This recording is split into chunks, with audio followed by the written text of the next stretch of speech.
입니다. 할렐루야. 복된 주일 아침 죄전을 찾으신 여러분들에게 하나님의 은혜와 평강이 함께 하시기를 축원합니다. 옆에 분들 한번 바라보고 인사 나눴으면 좋겠는데요. 잘 오셨습니다. 하나님은 당신을 사랑하십니다. 인사할까요? 5살짜리 아들을 둔 아빠가 매일 늦게 퇴근하는데 아들 얼굴을 거의 못 본대요. 그런데 어느 날 아침에 아빠가 출근하려고 준비를 하는데 5살짜리가 깼어요. 근데 거실에 나가보니까 아빠가 출근 준비를 하는 거예요. 깜짝 놀라서 반가워서 아빠를 안고, 근데 아빠 왜 요즘엔 우리 집에 자주 안 놀러 오세요? 라고 말하더라는 거예요.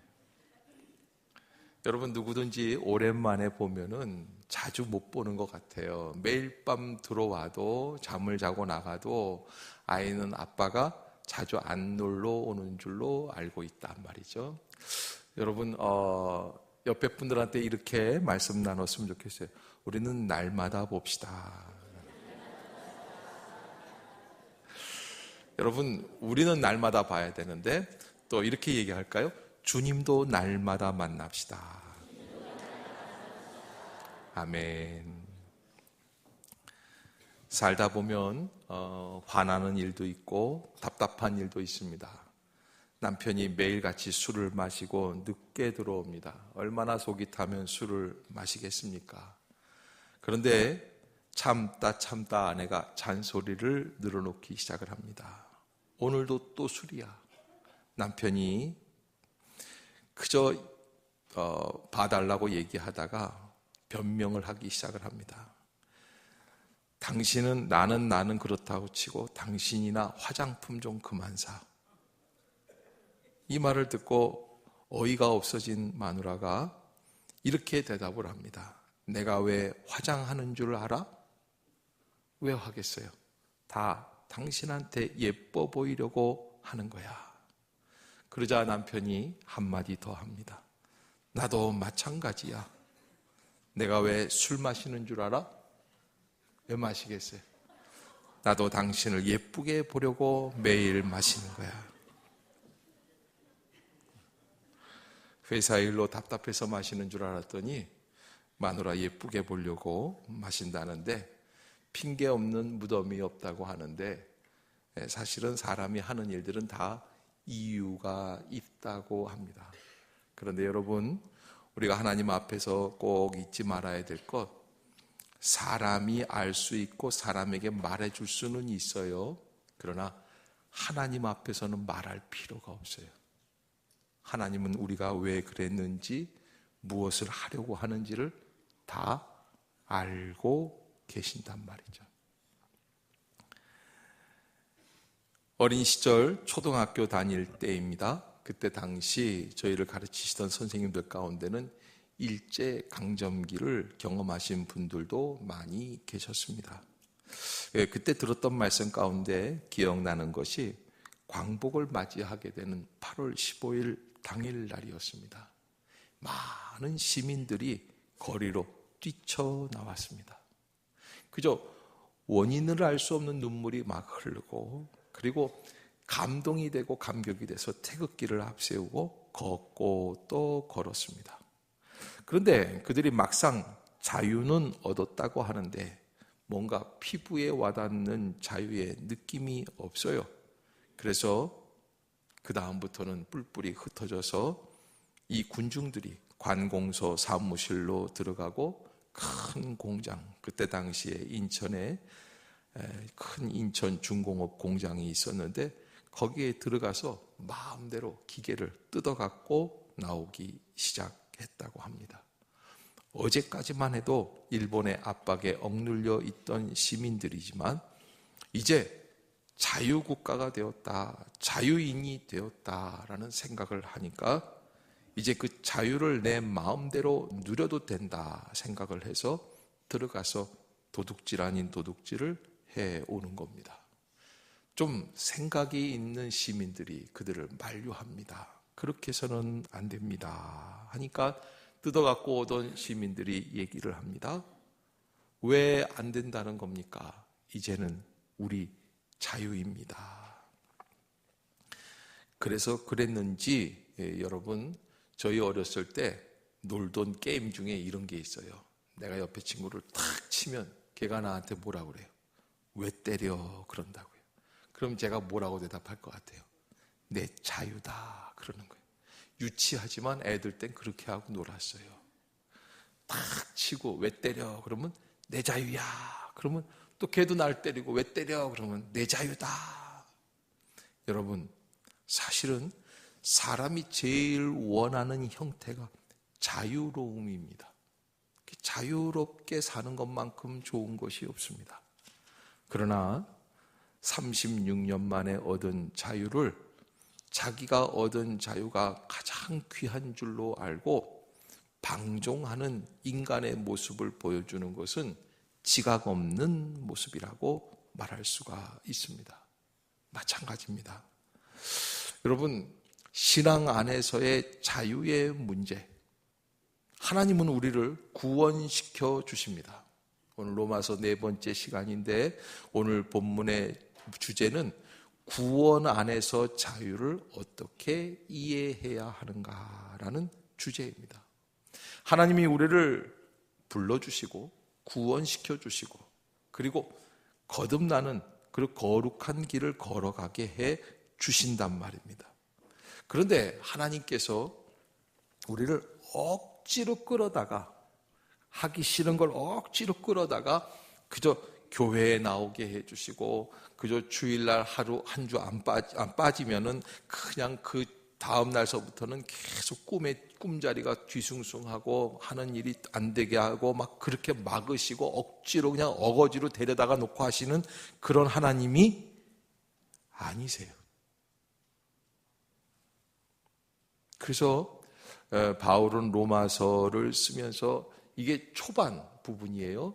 서론 끝나고 이제 본론에 들어가면서 제일 먼저 로마 교회 성도들에게 주고 있는 경고의 메시지를 하는데, 지난주에는 무엇에 대해서 생각했습니까? 모든 천하 범사에 하나님을 알만한 것이 있다고 했습니까? 없다고 그랬습니까? 있다고 그랬어요. 하나님을 알만한 것이 그들 속에 보임이라고 말을 하고 있습니다. 하나님께서 이를 그들에게 보이셨다고, 창세로부터 그의 보이지 아니하는 것들 곧 그의 영원하신 능력과 신성이 그가 만드신 만물에 분명히 보여 알려졌다고 말씀을 합니다. 그래서 사람들은 핑계할 수가 없다는 것입니다. 더 이상 하나님은 안 보인다고, 믿을 수 없다고 말할 수 없는 것이 하나님의 섭리라는 것입니다.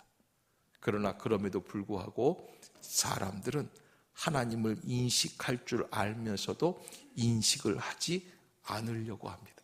하나님이 알려주셨음에도 불구하고, 하나님이 깨닫게 해주셨음에도 불구하고, 말씀을 듣고 설교를 듣고 은혜 안에 신앙생활 하려고 하면서도 불구하고 하나님의 본질적인 믿음 안에 들어가려고 하지를 않는 것이.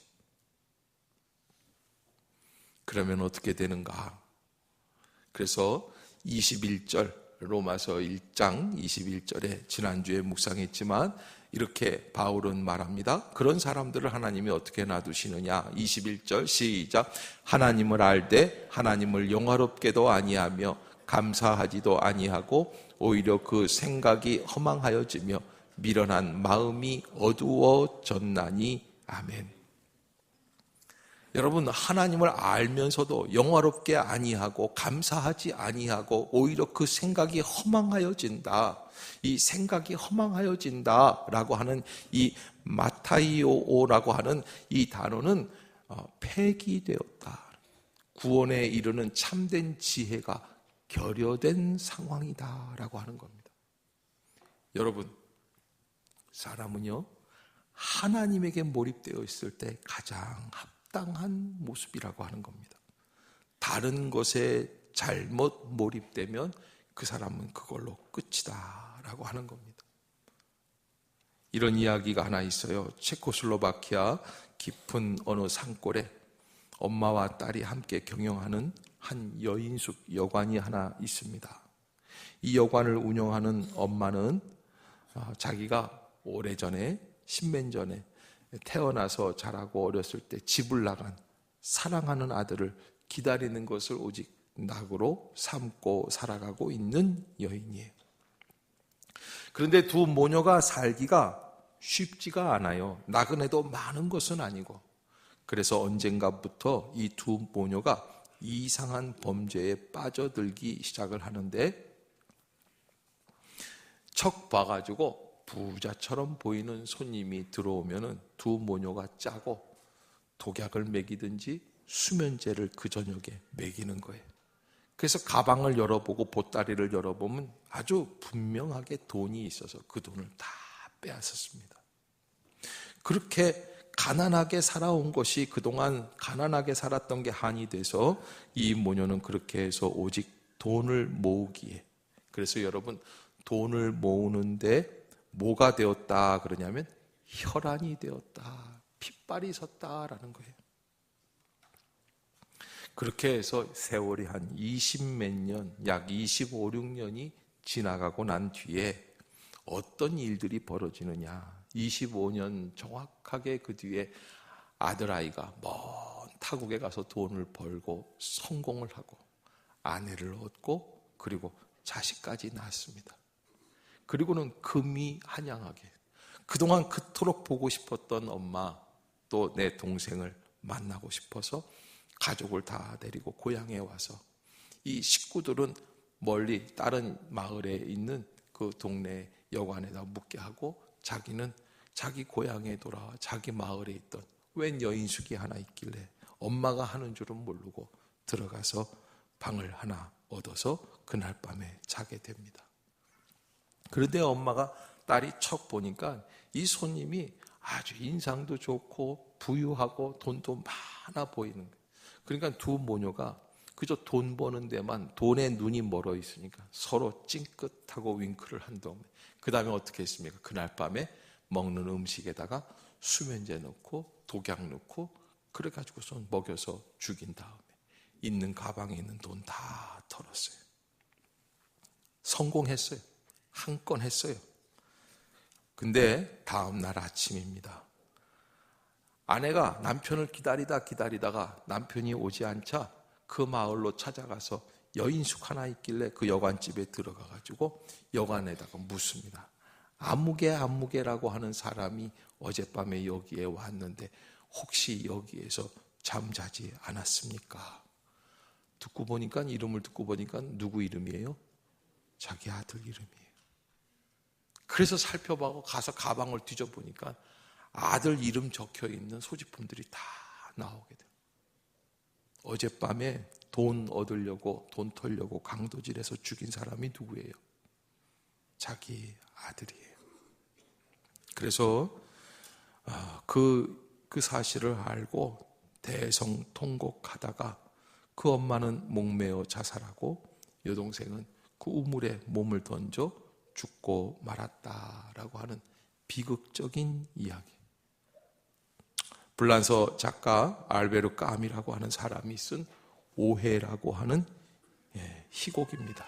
연극 대본이에요. 이 까미는 실존주의 작가로서 이 희곡을 통해서 현실 세계의 삶의 부조리를 고발하게 되는 겁니다.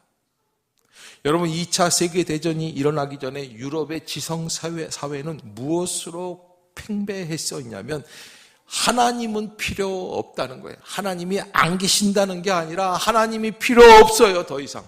왜? 인간의 지성이 있기 때문에. 그래서 하나님의 지성, 하나님의 은혜, 하나님의 신앙 말고도 인간은 스스로 알아서 유토피아를 세워 나갈 수 있을 것이라는 거예요. 거기에 세워져 있는 유토피아의 사상이 뭡니까? 히틀러의 민족주의, 이태리 무솔리니의 사회주의, 막스의 공산주의. 그런데 인간이 세운 그 이데올로기가 마침내 이뤄낸 결과가 무엇입니까? 비극 중의 비극인데, 전쟁을 일으키면서 서로 먹고 먹히는 전쟁의 비참한 살인의 현장이 전 유럽을 덮게 된 것입니다. 까미가 하는 이야기가 바로 그 이야기입니다. 인간이 인간답게 살아야 하는데 돈 모으기의 혈안이 되고 잘못된 죄의식의 혈안이 되기 시작하면 그러면 인간은 멸망하는 길로 나아갈 수밖에 없다라는 것입니다. 생각이 허망하여지며 미련한 마음이 어두워졌다라는 말씀은 바로 그런 모습을 얘기해 주고 계십니다. 하나님을 향한 진실된 마음이 사라져버리고 폐기되어져 있다는 겁니다. 그래서 스스로 지혜 있다 하지만 어리석게 된다고 바울은 말씀을 하고 있습니다. 그러면 하나님께서 왜 그렇게 놔두시느냐? 오늘 24절에 이런 말씀을 하고 계세요. 24절 한번 읽어봅시다. 시작. 그러므로 하나님께서 그들을 마음의 정욕대로 더러움에 내버려 두사 그들의 몸을 서로 욕되게 하게 하셨으니. 아멘. 여기 24절에서 가장 중요한 단어 하나를 얻는다면 내버려 두신다라고 하는 말씀이에요. 내버려 두신다라고 하는 단어. 근데 이 내버려 두신다라는 게 곳곳에 나오는데 26절에도 한 번 더 나오고 있습니다. 시작. 이 때문에 하나님께서 그들을 순리대로 쓸 것을 바꾸어 영리로 쓰며. 그 다음에 28절입니다. 시작. 또한 그들이 마음에 하나님 두기를 싫어하며 하나님께서 그들을 그 상실한 마음대로 내버려 두사 합당하지 못한 일을 하게 하셨으니. 아멘. 여러분이 내버려 둔다라고 하는 이 단어가 어떤 단어이냐? 바로 이 단어가 우리가 신앙 안에서 살면서 이거 내 마음대로 해도 되는 것 같아 라고 하는 것을 느끼게 하는 단어라는 거예요. 이 내버려 둔다라고 하는 이 단어, 하나님께서 사실은 그냥 내버려 두신 단어가 아니라, 말이 아니라 이 말은 사실은 포기했다라고 하는 말씀입니다. 내일 학기말고사 시험 보는 날인데 애가 공부는 안 하고 엄마한테 졸르는데 돈 좀 달라고 그래서 왜 그러냐 그러니까 극장 가고 싶다고. 엄마가 열받으니까 돈 5천 원짜리를 던지면서 뭐라 그래요? 네 마음대로 한번 해봐라 하는 거예요. 여러분, 그런데 엄마가 돈 5천 원짜리 던져주는 걸 가지고 정말 네 마음대로 했다고 문을 팍 차고 나가는데 아빠를 만났어요. 아빠가 너 어디 가냐? 그러니까 엄마가 내 마음대로 오늘 극장 갔다 오라고 돈까지 주셨어요. 그러면 약간 미련한 겁니다. 정신 나간 거예요. 어떻게 해야 돼요? 5천 원 가지고 떡볶이집에 가가지고 떡볶이 2천 원, 순대 3천 원어치 사가지고 와서 마음을 다잡고 떡볶이나 먹으면서 시험 공부하는 게 제대로 정신 박혀 있는 놈이에요. 그러면 엄마는 뭐라 그래요? 왜 극장 안 갔어? 그러면 끝나고 갈게. 이래야지 되는 거 아니에요? 그런데 그걸 들고서는 극장으로 가면 어떻게 된다고요? 이건 모자란 놈이다. 이걸 육이라고 하는 거예요. 내버려 두셨다 하는 거예요. 여러분, 우리가 신앙생활 하는데 죄악의 길로 가도 하나님이 놔두실 때가 있습니다. 아니, 우리가 하나님을 대신 썩지 아니하는 하나님의 영광을 썩어질 사람과 새와 짐승과 기어다니는 동물 모양의 우상으로 바꾸어 가게 될 때 하나님은 내버려 두신다고 말씀을 합니다. 그런데 하나님이 어디에다 내버려 두시느냐? 24절에 보면 마음의 정욕대로 더러움에 내버려 두시고 26절에는 부끄러운 욕심에 내버려 두셨다. 내버려 두시면 어떻게 됩니까? 26절에 뭐라고 기록이 되어 있냐면 순리대로 쓸 것을 바꾸어 영리로 쓴다. 이게 무슨 얘기입니까? 하나님이 원하시고 자연적인 이치 속에서 합당한 길로 가지 않고 어거지로 가야 하는 인간의 욕심의 길을 가게 된다. 그러면 어떻게 됩니까? 27절에 이렇게 말씀을 하고 있어요. 끝부분에 부끄러운 일을 행하여 그들의 그릇 때문에 상당한 보응을 그들 자신이 받았느니라. 사랑하는 성도 여러분, 바울은 로마서를 쓰면서 복음의 진리를 말씀을 하려고 하는데 사실은 로마 교회에 대해서 다 알고 있습니다. 로마 시 안에 살고 있는 사람 절반은 귀족, 절반은 노예입니다.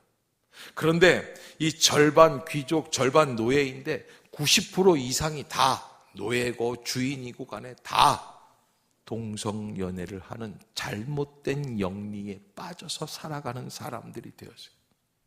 왜 그렇게 되었습니까? 인간의 정욕대로 놔두니까 인간이 그렇게 타락하게 되는 거예요. 여러분, 하나님이 그거 놔두신다고 해서 용납하시는 게 아니에요. 좋은 길이 아니에요. 잘못되는 거예요. 인생을 살다 보면 하지 말아야 할 일들이 있어요. 가장 중요한 것은 무엇이냐? 썩어지지 아니하는 하나님의 영광을 썩어질 사람과 새와 짐승과 기어다니는 동물 모양의 우상으로 바꾸는 일입니다. 그러기에 철저하게 하나님보다 더 사랑하는 물질이나 명예나 권력의 노예가 돼서는 안 된다고 하는 사실입니다. 여러분, 우상이 들어가게 되면 하나님보다 더 사랑하는 것이 나타나게 되면 하나님이 그 상실한 마음대로 내버려 두신다. 그러면 그 사람은 합당한 일을 못하게 된다. 그래서 29절부터 31절까지 나오는 인간의 죄악의 모습이 다 나오게 됩니다. 우상 숭배하게 되면 이런 일의 결국에는 연루되게 되어 있다라고 하는 말씀입니다. 여러분, 우리의 심령 가운데 주인이 하나님 되심을 믿습니다. 할렐루야. 우리의 인생의 주인은 여호와 하나님이신 줄로 믿습니다. 나의 시간, 나의 건강, 나의 물질, 나의 명예, 나의 생각, 나의 모든 계획까지도 주인이 하나님이심을 믿습니다. 여러분, 그걸 잊지 마십시오. 주인이 바뀌면 인간은 금방 타락하게 됩니다. 29절부터 31절까지 한번 같이 읽겠습니다. 시작. 곧 모든 불의, 추악, 탐욕, 악의가 가득한 자요, 시기, 살인, 분쟁, 사기, 악독이 가득한 자요, 수군수군하는 자요, 비방하는 자요, 하나님께서 미워하시는 자요, 능욕하는 자요, 교만한 자요, 자랑하는 자요, 악을 도모하는 자요, 부모를 거역하는 자요, 우매한 자요, 배약하는 자요, 무정한 자요, 무자비한 자라. 아멘. 여러분 마음속에 이런 생각을 할 겁니다. 목사님, 저는 우상은 숭배하지 않습니다. 그러나 여러분, 그 우상 숭배가 내 마음에 들어왔는지 안 들어왔는지를 알려면 어떻게 해야 됩니까?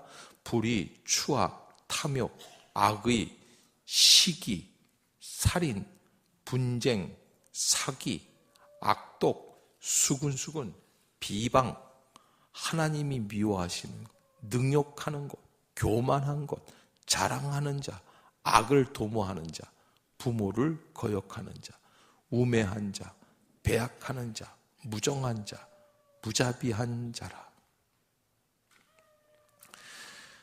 자, 여러분, 전에 있던 교회에서 어느 집사님이 평생 소원이 뭐였냐면 시어머니 없이 바캉스 한번 가보는 거예요.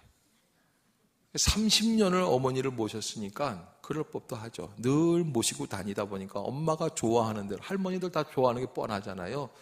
온천이잖아요, 온천. 뭐니 해도 온천 가야 되고. 또 드시는 것도 본인이 원하는 대로 드셔야 되니까 이게 답답한 거예요. 미워한 건 아니지만 그래도 어머니 없이 한번 가봤으면 좋겠다. 신혼여행 빼놓고 둘이 간 여행이 하나도 없어요. 다 어머니를 모시고 가세요. 그런데 드디어 그 권사님이 돌아가시고 며느리에게 자유가 왔어요. 여러분, 그래서 드디어 두 부부만 바캉스를 가게 됐어요. 그해 여름에 제주도에 갔는데 얼마나 신났겠어요. 그냥 푸른 꿈을 품고 비행기를 타고 남편하고 팔짱을 끼고 갔는데 올 때는 따로따로 왔다는 거예요. 어머니 계실 때는 남편이 무던히 참았대요. 어머님 때문에 참는 거예요. 어머니 때문에 양보하고 부인이 바가지를 긁어도 뭘 해도 다 참아줘요. 어머니 안 계시니까 남자들과 좁쌀 같습니다. 또 어머니 안 계신다고 금방 해가지고 기세가 등등 해가지고 그러잖아요. 또 부인도 마찬가지예요. 시어머니 살아계실 때는 어른이 계시니까 말 조심하고 남편 어려운 줄 알고 그리고 좀 참고 지낸. 시어머니 안 계시니까 무서울 게 하나도 없더래요. 말을 막 해댔대. 둘이 올 때 어떻게 왔어요? 각각 다른 비행기로 왔어요. 싸우고 온 거예요. 여러분, 우리 인간의 생각에는 내 마음대로 내가 원하는 대로 내 생각대로 척척 들어맞으면 될 것 같아요. 주일날 오늘만은 꼭 한번, 이제 저 화천에 가면 빙어 축제가 끝나간다는데 이번 주가 아니면 다음 주부터는 애들 개학하고 더 이상 갈 시간이 없어. 오 주여, 오늘이 꼭 길일인 줄로 믿습니다 하고 빙어 축제 가서 빙어 잡아 먹으면, 고추장에 찍어 먹으면 먹고서 잘 살겠어요? 빙어 맛이 그렇게 있겠어요? 여러분, 주님 안에서 내 생각대로 누리면 다 잘 될 것 같지만 그렇지 않습니다. 하나님이 주시는 섭리, 하나님이 주시는 자리, 하나님을 경외하고 하나님을 예배하는 자리, 할렐루야. 여러분, 그게 참된 축복이에요. 내 생각대로 안 될지라도 하나님이 나에게 맡겨주신 길이기에 주님 내가 믿습니다. 내가 원하는 것만 쏙쏙 빼먹으면 잘 될 것 같은데 그러나 그렇지 못하다는 겁니다.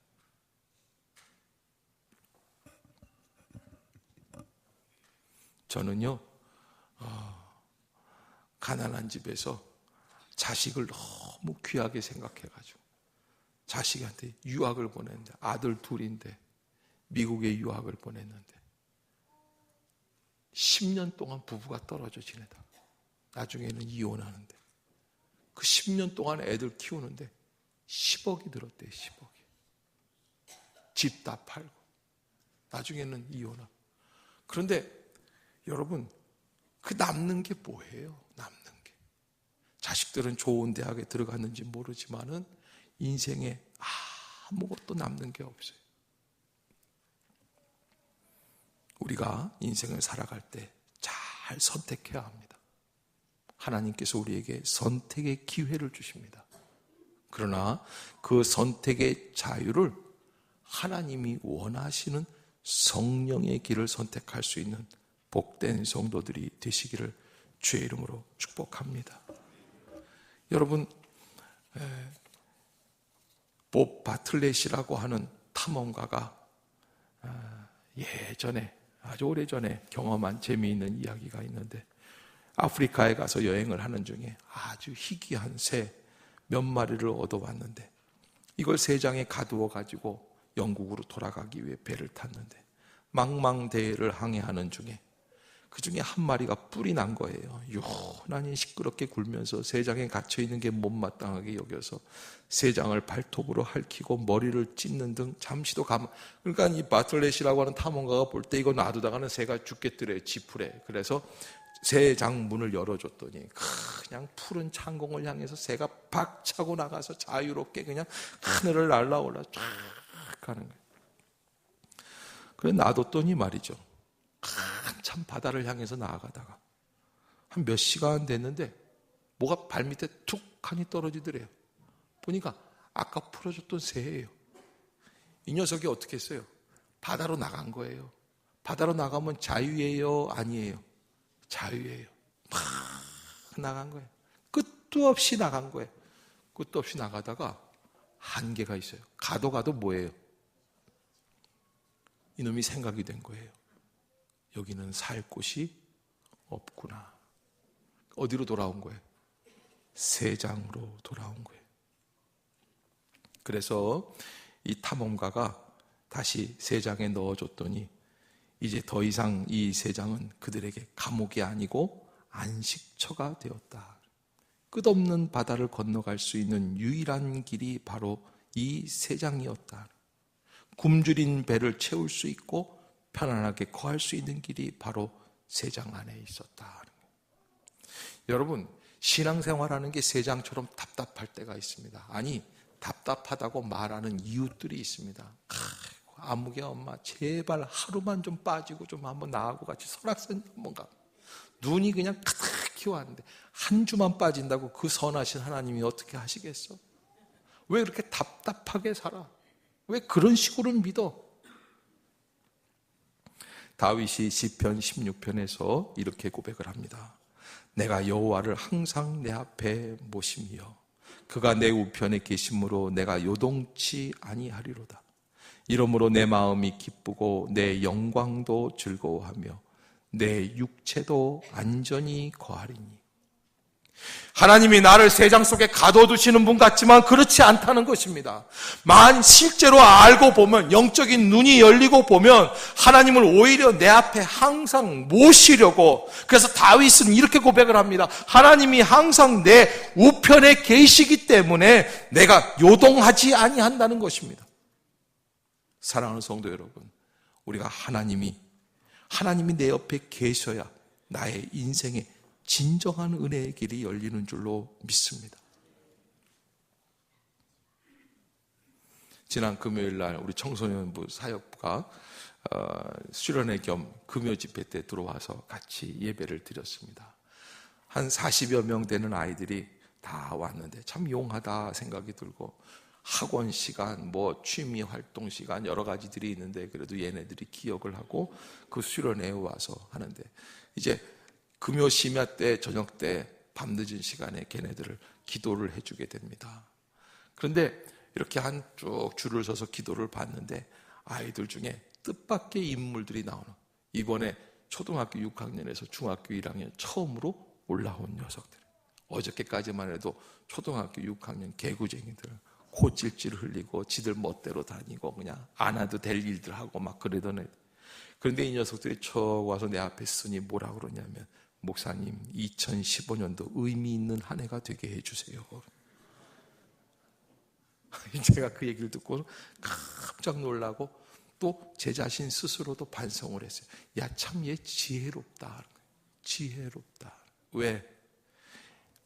아는 거예요. 어떻게 가는 게 하나님께 나아가는 길인지를 아는 거예요. 하나님께 돌아가, 하나님께 기도하고 하나님께 부르짖을 때 자기의 인생이 헛된 시간이 아니라 의미 있는 시간이 된다는 것을 14살짜리도 아는 거예요. 하나님 곁을 떠나지 마시기를 주의 이름으로 부탁합니다. 하나님이 허락해 주신 세장 같은 신앙이라도 그것이 답답한 자리가 아니라 하나님과 함께 동행하고 주님을 내 앞에 모시고, 그리고 그 주님의 힘으로 말미암아 용감하게 살아갈 수 있는 아름다운 인생이 되는 줄로 믿습니다. 기도하겠습니다. 사랑